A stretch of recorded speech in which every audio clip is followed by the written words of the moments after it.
একটা মেয়েকে জিজ্ঞেস করা হয়েছিল বিয়ের আগে এবং পরের মধ্যে পার্থক্য কী। তখন সে বলেছিল, বিয়ের আগে ছিলাম বাবার বাড়ির মেয়ে, আর এখন হয়েছিলাম শ্বশুরবাড়ির বৌমা। আগে আমার মুখে সবাই খাবার তুলে দিত, আর এখন আমাকে সবার মুখে খাবার তুলে দিতে হয়। আগে একটু ব্যথা পেলে চিল্লাচিল্লি করে সারা বাড়ি মাথায় তুলে ফেলতাম, আর এখন অনেক ব্যথা পেলেও একটা শব্দ করি না। আগে হাসার জন্য মা বকতো, আর এখন কাঁদতে গেলেও ভয় হয়। আগে একটু মন খারাপ হলে মা বুঝে ফেলতো, আর এখন ভিতরটা চুরমার হয়ে গেলেও কেউ টের পায় না। আগে নিজের পছন্দকে অনেক প্রায়োরিটি দিতাম, এখন অন্যের পছন্দের উপর ডিপেন্ড করতে হয়। আগে ঘুরতে অনেক ভালো লাগতো, আর এখন একটু সময় বিশ্রাম নিতে পারলে অনেক খুশি।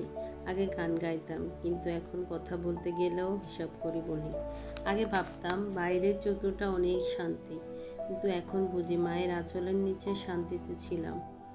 আগে ইচ্ছে করলে হুটহাট মাকে জড়িয়ে ধরা যেত, কিন্তু এখন জড়িয়ে ধরতে ইচ্ছে করলেও কয়েক মাস অপেক্ষা করতে হয়।